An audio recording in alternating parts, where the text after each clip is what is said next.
બનાસકાંઠાના ધાનેરામાં લોકો જનસેવા જ પ્રભુ સેવાના નારા સાથે અનેક સેવાકીય સંસ્થા અને ટ્રસ્ટો ચાલી રહ્યા છે, ત્યારે સમાજના યુવાનો દ્વારા ગરીબોની દાન અને ગરીબોની સેવાની પ્રવૃત્તિ માટે એક લક્ષ નામનું જૂથ બનાવી આ ટીમે ગરીબોની સેવા કરવાનું મન બનાવ્યું છે।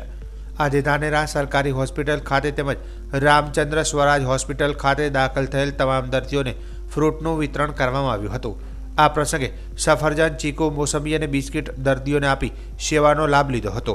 આ યુવાનોની ટીમ આર્થિક રીતે સામાન્ય પરિસ્થિતિ હોવા છતાં પણ મનમાં દયા, ભાવના અને સેવાની પ્રવૃત્તિનું કામ થોડું છે, થોડામાંથી થોડું આપીને લોકોની સેવા કરવાનું મન પરોવ્યું છે।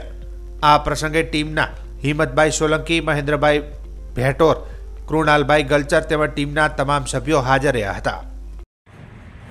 હું હિંમતભાઈ હરિભાઈ સોલંકી।